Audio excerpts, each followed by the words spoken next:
All right, so welcome back to another episode of the Investigating Pathways podcast. Today I'm joined by Blake Robbins here, one of the partners at Ludlow Ventures, which backs early stage startups. Blake, thanks so much for being here. I'm excited to do this. Yeah, thank you for having me. I'm excited to do it as well. Absolutely. So Blake, for those listening who don't know as much about who you are, could you tell me a little bit more about who you are and what you do? Yeah, I was born and raised in the suburbs of Detroit, and sort of always assumed I would end up in the automotive world, just because that's just the nature of, if you grew up in in the suburbs of Detroit, that's what you assume. I very quickly, realized once I got to college and high school that wasn't necessarily what I wanted to do, and I started to figure out what type of businesses. Like I was pretty set on I wanted to do business, and I was like, what other type of business could I be in? What does that look like? I had no idea. I'm sure you're unique in that you're young and you even know what venture capital is, and I'm sure people listening to this are unique in that sense. When I was 15, I was obsessed with playing games and like wanted to be a professional gamer. So when I got to college, I was like, I got to figure out what I'm going to do in the business world, and I discovered startups and just became obsessed. And I started just reaching out cold to a bunch of startups on that were on TechCrunch. And thankfully, a couple of those responded, and that later ended up to me joining a venture firm where I'm at now. We're a small team of three, a fund based out of Detroit. $60 million fund, invest in the earliest stages of companies, but really betting on people more than anything else. Awesome. So now I want to take a bit of a step back and sort of talk about your origin story. I know you mentioned that a lot of your life was built around going into the automotive industry, and you're like, is that where I'm going to end up? So could you tell me a little bit more about your life as a kid leading up to the point where you went to college? Yeah, I lived like a pretty normal life, is what I'd say. Like, just a suburban life in the suburbs of Detroit. I was not really passionate about school. I in a lot of ways, I feel like I grew up on the internet, and I spent way too much of my free time on the internet. And I can only imagine what it's like now as a kid with YouTube and all of that. But for me, I just spent so much time on random internet forums. I really loved gaming, and I still love gaming. And so I used to play way too much Call of Duty. Like I remember in high school, I would like get home from school and I'd boot up Call of Duty and I would play until like I literally went to sleep. And that was largely most of my like use is just like playing games and being obsessed with games. And I think in a lot of ways I understood that like and I'm sure you understand it now too, but like gaming was just a huge part of like pop culture and myself, and that was where I was going to hang out with my friends, and so and I made a lot of friends through the internet while I was in high school, and so I sort of in a lot of ways credit like my life to like growing up on the internet, and whether that's through gaming or hanging out on these random internet forums. Got it. I have to ask, do you still play COD or what games are you on these days? Oh, so the real story is my parents wouldn't let me have a gaming PC when I was in high Okay. school or middle school because they knew that I would be like way too addicted. And so it didn't really solve anything, but I would just play console games. And so I played a lot of Call of Duty. Once I got to college, I got a gaming PC, started playing Counter-Strike, and then eventually now I mainly play League of Legends. To this day, I probably play, I don't know, 1 to 2 hours a night of League of Legends just as like a de-stressor more than anything else. But yeah, I still game a lot. I don't play Call of Duty nearly as much as I used to, but still a huge fan of the franchise overall. Yeah. I think Call of Duty is much more of a console thing. I'm a PlayStation person too, so I'm Okay. very much Yeah. on the Warzone hype these days. Yeah, Um, I'm not good enough at Warzone is the truth. So I don't play nearly enough to like actually be willing to like grind it out like I used to. yeah, yeah, for sure. All right, so back to, I guess, your origin story. Could you sort of go a little bit more in depth into what your college experience was like? I know you mentioned reaching out to a couple of companies. Sort of Yep. where did you get the interest in business, the startup world, all of that? Yeah, I basically, I don't know, from a young age I realized like, hey, I don't want to be a doctor, I don't want to be a lawyer, and I didn't really know any other paths other than like business, doctor, lawyer. Like that was like my life. I just assumed those were like the three paths, and so I was like, I'll just do business. And when I got to college, the real story is like I went to a career fair at my freshman year, and I went and talked to all these companies, and I was like really frustrated because it was like all these Fortune 500 companies, and all of them were like, we don't take freshman interns, like we're not really interested in talking to you, all of this stuff. And then I was like, well, that seems insane. Like I'm young and ambitious, and like I want to make an impact. Like there has to be a way for, like there has to be some type of company that would appreciate me. Yeah. And so I just started like going on the internet and like Googling, and that's when I discovered what startups were. And I was like, oh, like, I can do a bunch of different roles, and like, I like can wear all these different hats, and like, this seems more my speed, and like, actually working on things I'm passionate about rather than like working for some corporate overlord or whatever. And so I just became obsessed, and I tried to figure out every single way that I could get into this world. And I went and actually, like I said, I went on TechCrunch, and I just started cold emailing companies that were on the front page, and like had a headline. And one of those companies was a company called Zarly, which did like a reverse eBay or reverse Craigslist at the time, where like people would say like, hey, I want to, buy X, and like all these people would be like, oh, I have X, and I'll sell it to you for this. And they had just raised like a big round, and I reached out, and one of the early employees, the first employee of that company, went to Michigan State where I went, and actually responded and was like, hey, like I'm happy to help, like love that you're reaching out so young. And he sort of just became a mentor to me, and was like, here's some opportunities to get involved and help. And so I did campus marketing for them, and then from that, like the prize for being a top campus marketer was that I got to go out to San Francisco and like for a week and get to see like what life was like. And one of the real prizes was that you got to go to a board meeting, and I was like, I don't know what that means, but that sounds cool.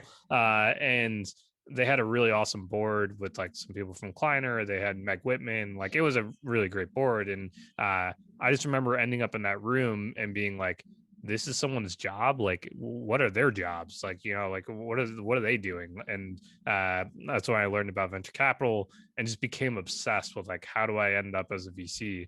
Everyone was like, good luck. Like, you're not going to end up in this world. And I was sort of like, I got nothing to lose. Like I'm pretty shameless. Like why not?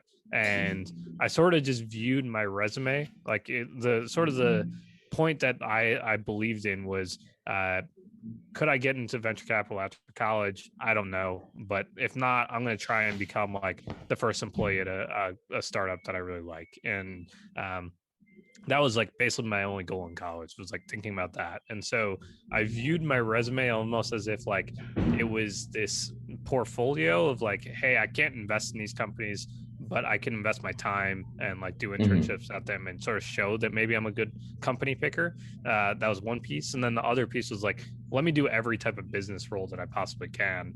So that way, if I do end up at a startup, I can like, be prepared to wear like all these different hats. And so that's what I did. I went and, reached out to a bunch of different companies, went and interned at like SpaceX and Nest and General Assembly and, a bunch of other ones throughout college. And then eventually by the time I got to my senior year, I reached out to Ludlow and basically begged them to let me intern for them. And then that turned into me joining them full time as well. Sure. So I'm curious, you mentioned that you had a bit of a hard time finding companies who were willing to take you on as a freshman. Did that change after you sort of had some experience under your belt with Zarly? Were other companies more willing to take you on after that? Sort of. I like it was really hard. It was a grind, when you're like young, to get people to bring you in. I think a large part of that was like at the time I didn't know necessarily how to reach out to people. I didn't know what role I even wanted. And I was sort of doing a big ask in that I was like, hey, can I just like watch, more than anything? Like I didn't really know what my role would be. And so it definitely got easier over time. Like once I had a couple names on my resume, like I became like, it sort of just like laddered up, or like it became easier to figure out where I was going to go next. But like it was still a grind. It was still really Yeah. hard. And like throughout all of college, I got rejected by Google and Facebook and Twitter. I mean, every major tech company at that time, I was rejected from, like every single one of them. And so even when I had more names on my resume, I was still rejected by all of them. Gotcha. So now I sort of want to get into your story of getting into Ludlow as a partner. And so I'm curious, you mentioned that you got in as an intern. And so I'm curious, how'd you make the transition from intern to presumably associate or some similar position to partner? Yep. Yeah, I mean, the short story there is I reached out to a portfolio company that Ludlow was investors in called Product Hunt. I know the founder, Ryan Hoover, and I got to know him, very early on through Twitter and like these other places where he used to blog way back in the day, and that's how I knew him. I met him when I was out in San Francisco one summer, and I basically asked him like, "Hey, is there any way you can vouch for me to Ludlow, to Jonathan and Brett?" They were a team of two at the time, and I was like, "Is there any way I can you can convince him to like take a meeting with me?" Because I keep reaching out to them, I'm not getting any response. Thankfully, he reached out and vouched for me, and I took a meeting with Jonathan and Brett, and I basically was like, "Hey, I really want to intern for you. I don't know what that even means, but like, I think I really want to do investing post college, and like, it would be amazing to do this with a company that's like in my backyard because it's from Michigan." And they're like, "We're not looking for interns. We don't even know what an intern would do." And I was like, "Please just let me like be here. You don't have to pay me. Don't like I have free time. Like let me just figure out what I can do." And I basically just begged them for an email address more than anything else. And I was like, "I'll figure out what I can do like once I have an email address." And they're like, "Okay, like we don't have any expectations of you. Like you can." Like we don't have really anything for you to do. Like we just need help finding deals and like meeting interesting people. And I was like, that sounds right up my alley. And so I used that email address and just started reaching out to all these people that I built relationships while I was in college or like, in those years prior, and just started like taking notes from those meetings and sending them to Jonathan and Brett. And eventually they're like, "Whoa, okay, you're getting some cool meetings. You're meeting interesting companies." And they were basically in this camp of like, "Hey, do you want to come and join us full time?" And I was like, "That would be incredible." I did a short stop at Google before I joined full time because they're in the process of raising their next fund, and I was like, "I'm not joining until they raise that fund and so forth." And so joined, about 4.5, 5 years ago at this point, and during that time, I basically just like tried my best to like prove that I could add a lot of value. And so, Hmm. Jonathan and Brett were really nice in that like they always sort of treated me as an equal rather than like a junior person. And from that, like very quickly, like we just became like best friends, and I was able to integrate really nicely and find great companies. And through that, like got to work with a lot of awesome companies, and eventually they were just like, "You should be a partner." And so it's not a unique path, but I think most paths within venture are not unique. Like I don't think anyone Yeah. has a standard story unless like maybe you go to like get your MBA and then end up at some place. But like for me, it was very much just like prove myself, and once I get my foot in the door.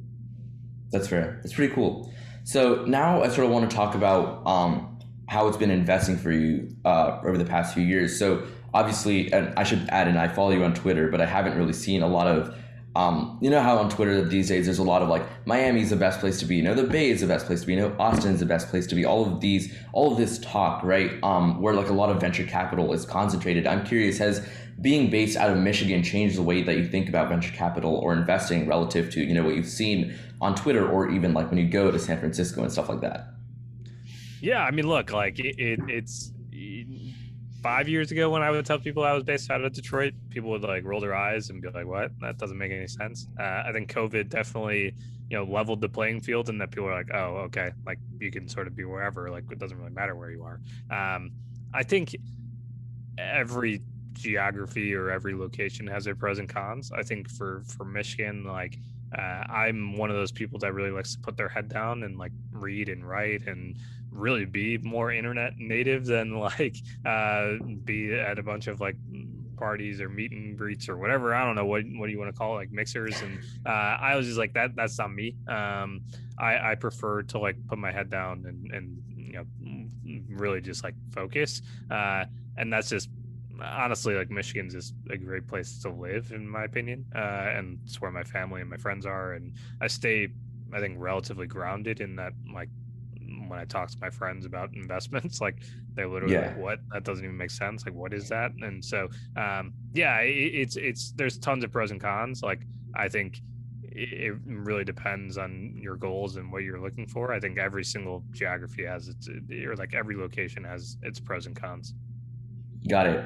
And so along those lines, you mentioned how COVID sort of leveled the playing field. What was the shift to remote working entirely like for your firm? Did it change the number of companies you're investing in, any of that sort of stuff? Yeah, I mean, we were unique in that we were probably one of the few firms or few early stage funds that's been making most of their investments over Zoom for, No, the past interesting. 5 years. Like we've always been making investments over Zoom, where like we don't meet the founders that we invest in until the next time we're out in those areas. And so we were always sort of adjusted to that piece. Like that was easy. Yeah, the only piece that changed for us is or was like the three of us weren't in person together as often. So, but honestly, that wasn't even that big of a transition either. And so we like it was very seamless, the transition for us. Like we've been making investments and managing relationships with our portfolio companies and all of that remote for the past, I don't even know, 10 years as a fund. And almost all of those investments have been made, like almost every single one of our investments has been made initially over Zoom. Oh, wow. Got it. So the transition in terms of investing was really not that different. Yeah, like day to day, not that much changes, and like our process and decision making process and all of that, it was always down to like Zoom, anyways. Got it. Now, I sort of want to go back to one of the things you had mentioned earlier, which was, you were never super very interested in school, right? Yep. And so a few weeks, or I think it might have been a few months ago, I saw you tweet out something about how much easier it is these days to learn from platforms like Reddit, Twitter, everything on the internet, right? There's now everyone making tutorials for everything, right? So the creation of these new mediums and ways to take in information, right? Do you think that the way we're starting to think about the standard, I guess, schooling system is starting to change or will change in the future?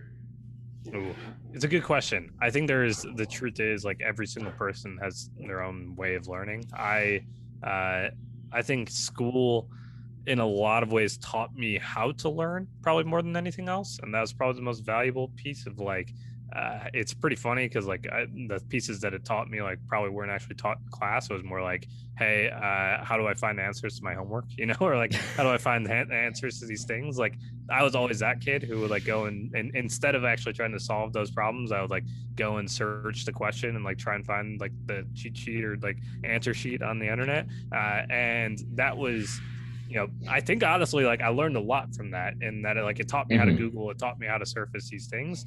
I think for me, and I'm sure a lot of other people who are able to learn on their own and like want to learn on their own, you can, I mean, the internet's incredible and that you can find anything you want. Like if you're passionate about coffee, like you can go read, literally a lifetime's worth of information around like what is the best coffee, where does coffee come from, what are the best ways to make coffee, like where, like that's like it's crazy. And I think for me, I've always been obsessed with going down rabbit holes of just like, let me just find something that's interesting and or like a niche that seems cool, like mechanical keyboards or whatever it might be. And it's like, let me just go down that and like see what those people care about, how those people think about it, like, and really try and understand it. I think from a schooling perspective, yeah, it's hard to say. Like I do think that schooling right now is like very much like it's catered towards everyone, and so that's not great for everyone, obviously. But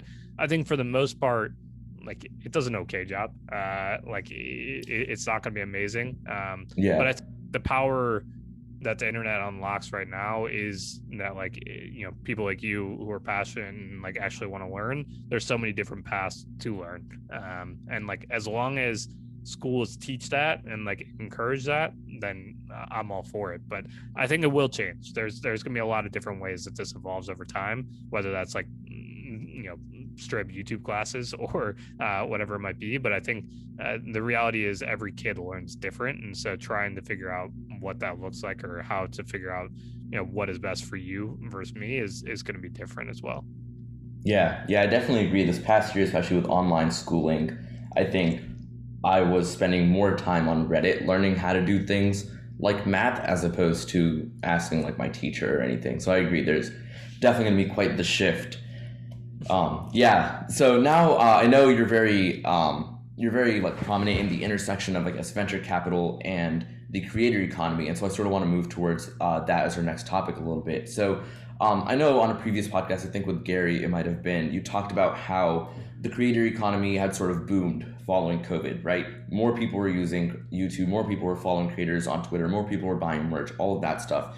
And so with, I guess, COVID sort of getting better, at least in the United States, more vaccinations happening, the US is opening up. How do you see the creator economy sort of responding and shifting? Do we see it go back down? Is it going to pivot to other places? What happens there? Yeah, I mean, I think like right now, like the catalyst of COVID was that you pushed a lot of people who didn't really love their day jobs to like go and be creative, or like try out and creating content or creating a newsletter or selling something on the internet. And I think that's like going to stick, and that like there's a lot of people that were sort of like shaken of like, oh my gosh, I really do hate my 9 to 5. I don't want to go back to that. And I think that will continue to grow. I think like we just have like this new paradigm shift of people realizing like, oh, okay, I can make a living on the internet. I should figure out how to do that. And that like, and you're seeing tons of new companies and platforms emerge where they're actually just trying to enable that or encourage that. And I think that's awesome. Like, I think that will continue to happen.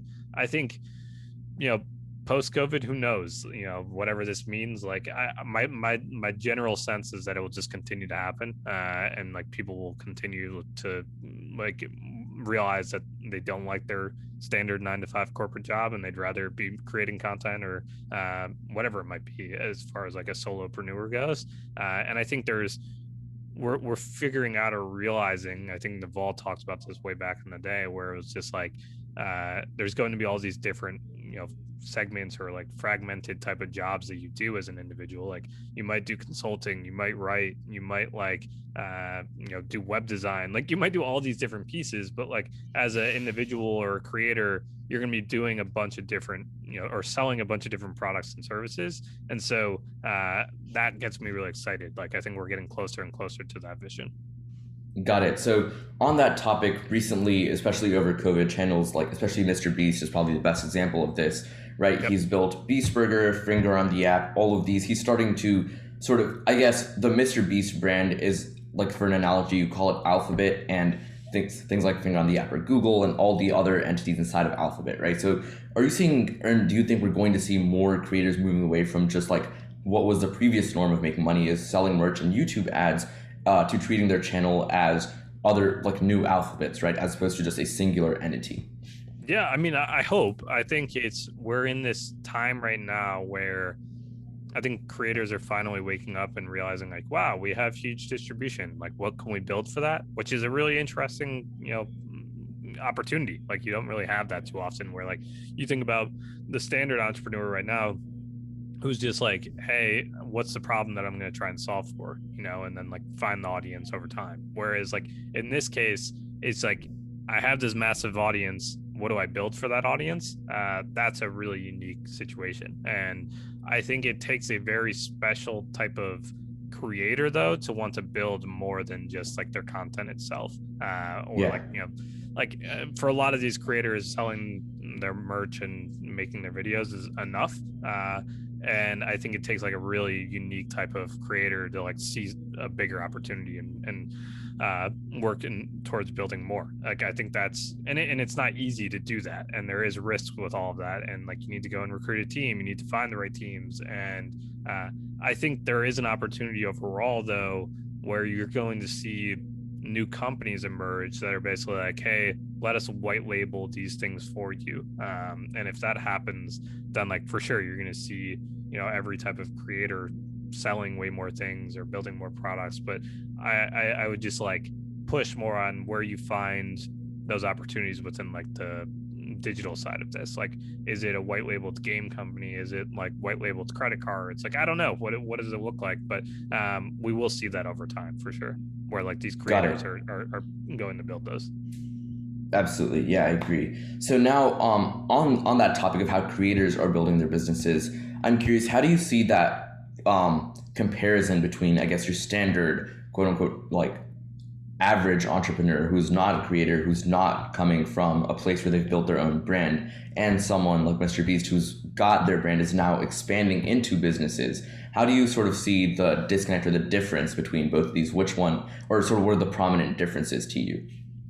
Yeah, I mean, I think it's really like if you are building a company today and you don't have an audience, like you need to figure out how you're going to recruit and fundraise and all of those pieces to build the right team around you. I think it's not necessary that you need to have a massive audience to build a company. I think you just need to innovate, and you need to figure out what you're innovating on. Whereas I think in a if you're a Mr. Beast or you're big creator, like you are probably not going and like innovating per se. Like you're not going and doing product development in a lot of these cases. Like you're going and taking things that already exist or are like I think it works really well for like commodity products. Like if you're a surfing YouTuber who wants to sell a surfboard but can find a great surfboard company to make them a surfboard, then like that's great. But I think where new founders are is like either they build an audience to help with recruiting or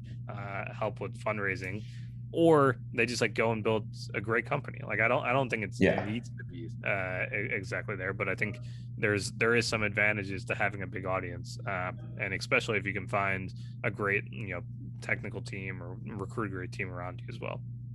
Got it. And so, sort of to follow off of that question, obviously creators have gotten into venture capital too, right?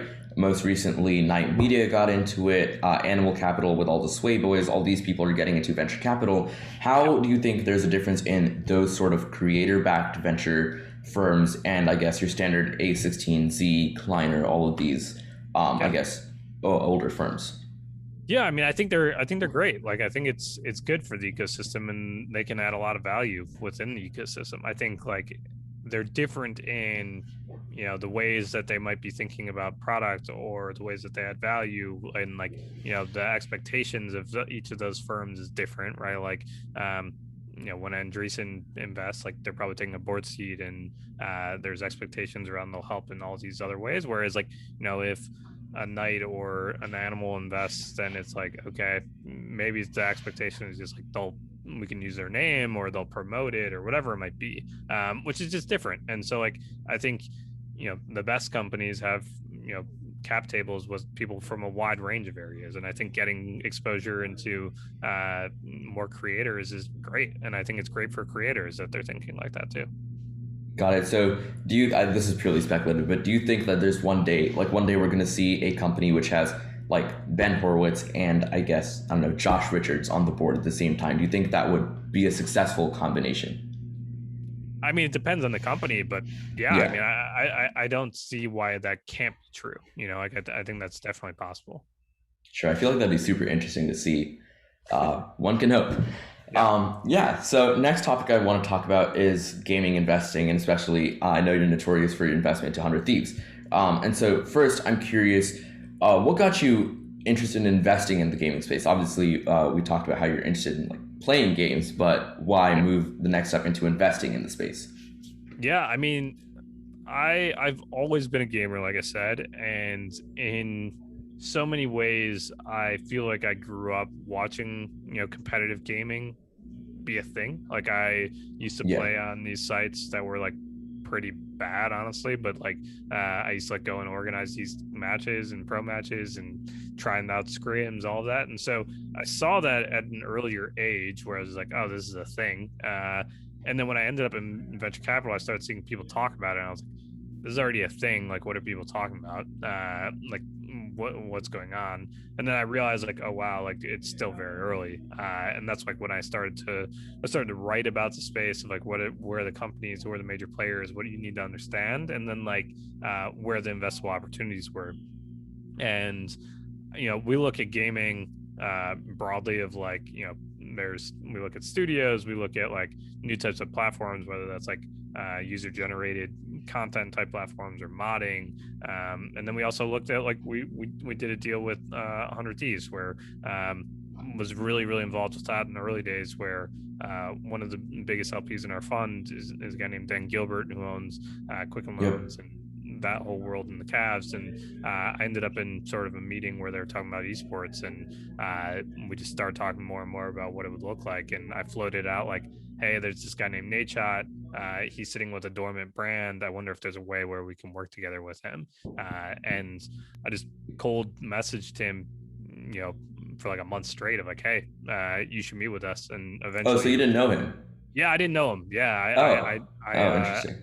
I just I knew him as a fan, right? Like he had, I think, 2 million subscribers on YouTube. I used to watch his content, used to watch his streams, and I was just like, he could be really interesting to work with. And so I went and just, messaged him. He followed me on Twitter at some point. I don't remember why, but I think I just like messaged him a bunch, or like I would tweet to him all the time.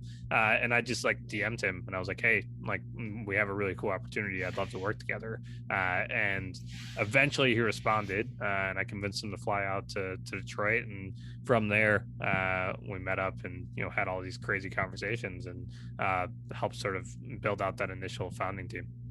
Man, I have to say, Blake, you're really defined by persistence, right? Yeah. Oh, yeah. Shamelessness and persistence of just like, I've got like, in my mind, I had very little to lose at those moments. And I genuinely like believed in my heart of hearts that like, that was a great opportunity for Nadeshot. And so I was very just like, I had no shame in reaching out to him, because I was like, I genuinely think this is a great opportunity. This will be amazing for you. Like, please respond. And like, thankfully he did. And I think he would say that it was the right decision. Like, he was happy that he worked with me and all that. But I think it was, very much just persistence. And like, I'm very much in the camp of like, I try and add as much value as I possibly can, before I ever ask for anything. And so it's much easier to go and be persistent to people when like you're trying to add value, rather than like, hey, can I like get something from you?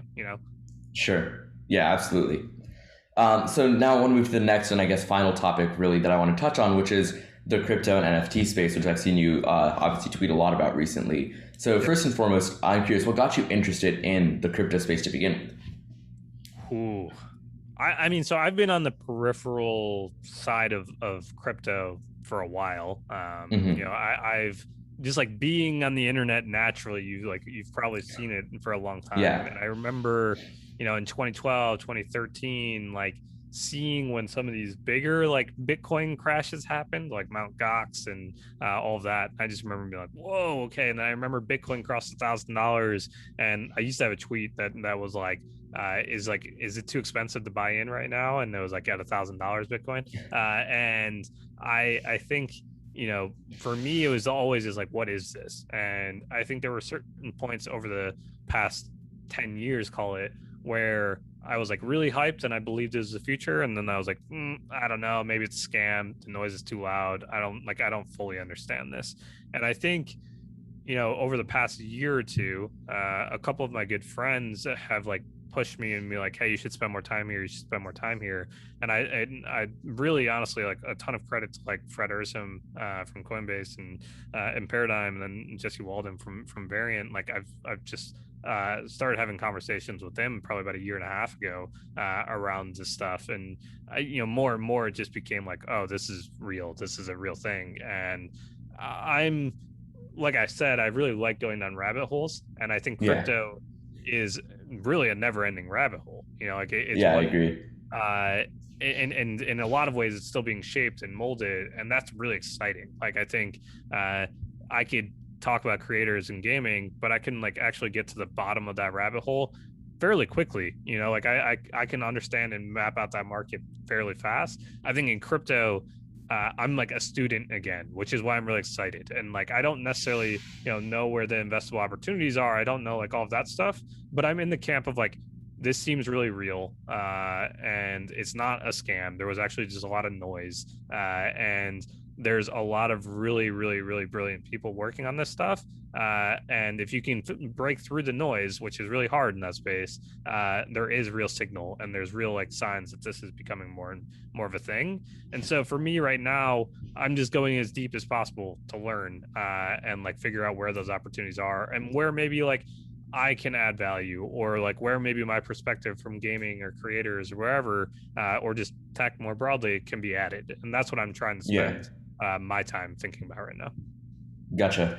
So now I want to talk more specifically about sort of NFTs, which are, I think, probably the closest thing we can get to the intersection of crypto and, I guess, the creator economy in the status quo. And Yep. so, how do you see sort of creators leveraging fan bases or more to sort of break into crypto, make NFTs? Like one day, instead of becoming like a Dude Perfect channel member, will I be able to buy like part of a video and, Yep. get those perks? Where do you see that happening? Yeah, I mean, look, I think it's really it's unclear like where this is all heading. I think there's one view where you can say like every video that someone makes becomes an NFT, and maybe you want to collect all of the videos that people make, or maybe it's like you get access to I don't know, like you get access to social tokens for following someone, and if you get enough social tokens or you buy those social tokens, you then can get access to like I don't know, being a part of their world of like their private Discord group. There's all these different ways that this can go. I think in general, what gets me excited is like NFTs are one step closer of like it's really fan to creator, which is where I Yeah. think like the most opportunity lies within this entire space is like you don't really have direct relationships with your fans right now if you're a YouTuber or Twitter personality or whatever it might be. Like you don't have that audience or like direct communication. You're always sort of kept as like those platforms are the middlemen, and I think it Yeah. gets really exciting when you can finally like directly interact with them and like be able to message them, or I mean Chris Dixon and those people have really great thoughts around this as well, but like you can unlock all these different curves of how you want to be involved with a fan and or like as a fan, and maybe you don't pay anything, but the best fans or like the most engaged fans pay the most, or like really want to support those people. And the belief is more that like all you really need is one fan, now instead of Hmm. the a million or 30 million or whatever it is that it is right now to be like a profitable YouTuber or content creator. Got it. So obviously, going back to the concept of the social token, I've been very out of touch with the launch of BitClout, right? Which is, I think, the closest thing we have to any sort of social token in the crypto space so far. Have we sort of seen any creators start to leverage things like BitClout to sort of get an early handle on maybe creating a private Discord, private, like, maybe even a Zoom call or something like that?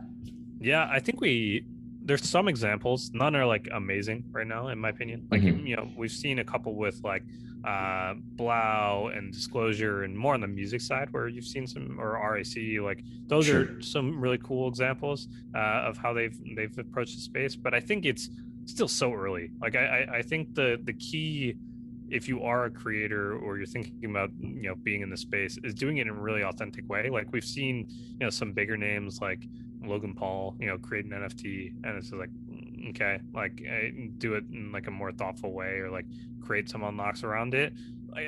The community is very good at sussing out whether something is real or not and like genuine or not, versus like a cash grab. And I think as a Yeah. creator or just anyone in the space, like you should just be very careful about how you approach it, because you don't want the message to come across that you are just trying to like make a quick buck, because people will see through that. Got it. So, on the topic, I was actually just going to ask you about Logan Paul and his listing of an NFT next. So, creators have started figuring out how to sell individual NFTs. I think specifically in the venture capital space, Justin Kahn listed each of his YouTube videos as an NFT, right? So, in your eyes, is there a way where we someday see like PewDiePie say, "Hey, I'm gonna go stick my channel on OpenSea, right, and I get a 10% cut of every sale after that," or does YouTube get usurped by like a BitClout equivalent of a video sharing platform? Where do you see that going?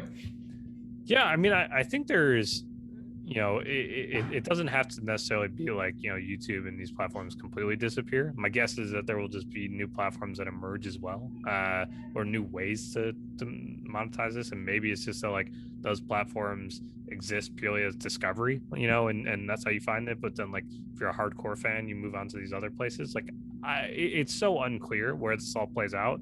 And I think the really fun part is that like you can shape where that heads, like we're in the early days of we're all navigating the dark of like where does this actually evolve, and there's gonna be Yeah. tons of iterations that evolve over time. And so I think it's really like exciting, because if you are a creator who's willing to explore this and like actually passionate about it, there's so many different paths you can take, and there's so many different ways that you can spin this over time.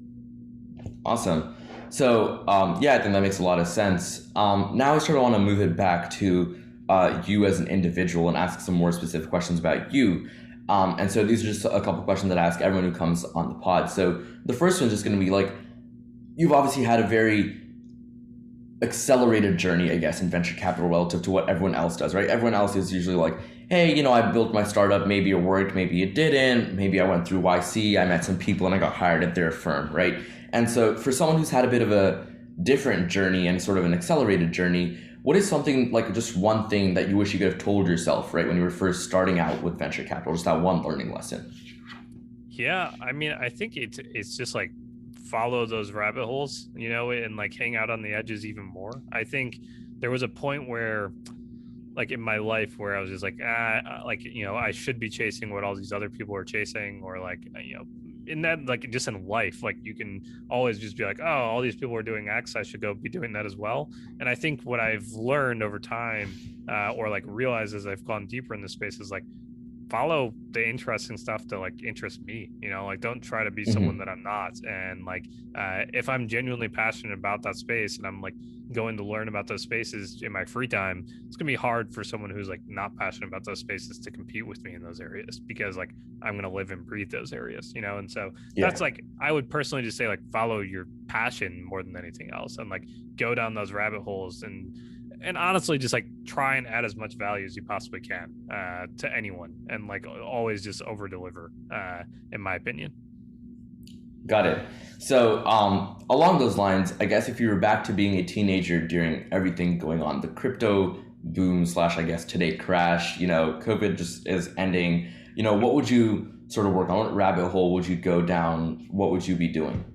uh if I was a kid right now, I would like, I'm very jealous of like when I was a kid and I didn't fully take advantage of it, but I used to like, have basically unlimited free time to go and research or read and do whatever I wanted, right? And I would say like go and hang out in these random communities within the crypto world. Like find your little circle of like where is there interesting forums or Discord groups of people, and like just continue to filter through them. Like you're gonna find some really brilliant people, and try and like understand where is the actual like value being created. Not like try and like make a quick buck. Like I think that's just, that's a losing game in a lot of ways. Like, but maybe that's your hobby and you want to be a day trader later when in life. Like if that's what you're passionate about, then maybe go find those people. But I think in general, like if you just go and find interesting people on the internet and where those people are hanging out, like try and understand where, if you're deep in crypto or you're like a young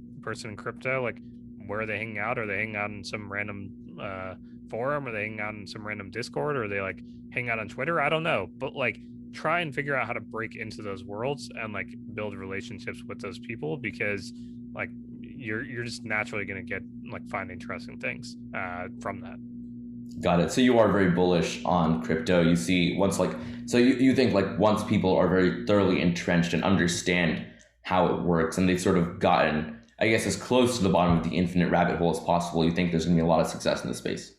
Yeah, I think like it's it's weird for me because I probably know more about like crypto and like the infrastructure of Web3 more than I do about like the internet itself right now. Like Yeah. like I and that's a weird thought, because like as a investor, I'm not ever really worried about like how does the infrastructure play out, like what are you know they built on technically. Like it's there's some pieces, but it's also like I'm sort of trusting those people implicitly that they know the best way to scale or build this business. I think in crypto we're still in this very early phase of like how does this all evolve, and I think as long like crypto for me, like it becomes more clear as you just continue to read and you continue to listen, and like at some point it clicks. Like everyone I talk to within crypto is like, yeah, at some point it just clicks. Like you're just like, oh yeah, this is going to be a thing. I think there's always a question of like timeline and what this actually looks like as a success. But I do believe it's real, and like I think there's real takeaways from within this space, and like as long as you're willing to go deep in those areas. But I think broadly, like there's some really cool stuff that it can unlock, and so trying to figure out how those things can be unlocked is just good. Like it's important to understand and learn those things. Yeah, I agreed. I think I share the same experience. I don't think about what the internet looks like anymore. Right now, when I'm on Google, I'm not thinking about what Google works like, but when I'm looking at how Bitcoin is doing, I'm thinking about why Bitcoin is changing prices, how platforms that are like being built new in crypto, why they're being built that way, stuff like that. I think there's just so much more to explore in a relatively nascent space. I mean, I don't think either of us are around at this time, but I think this is probably what it was like, when the first Apple computer was being made. People were like, "How the hell does this thing work?" They were less Yep. concerned about like the miniature hardware parts, but sort of how they all fit together, right? Yep. Yeah, Yeah, and absolutely. I think it's like, it's just where we're at within the stage of crypto is like, if you're interested in it, you have to like learn more than nitty gritty stuff. But it's also like important to understand, like if in order for crypto to work, a lot of this stuff needs to be abstracted away, uh or like the end user, like my parents are never going to really care about the random nuances of some of these platforms, and so it's like, how do you make that experience seamless is something that a lot of these people need to be thinking about. Like I forget who, but someone tweeted and they're like, NFTs, like the word itself, like really doesn't matter. Like, like no one actually questions what is a GIF or a Yeah, JPEG.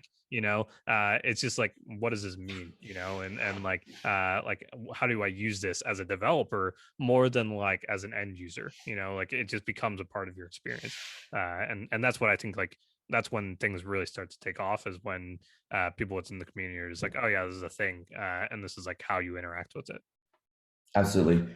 Cool. So, last two questions I've got for you. I don't really have a reason for having them, except just that I asked them to everyone.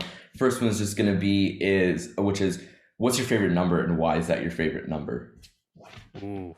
I think it's just one, which Hmm. is really like, I mean, it's always just been my favorite number. I was born on the first, and so it's like just naturally always been my favorite number. I don't really have any other reason. Yeah, yeah, that makes sense.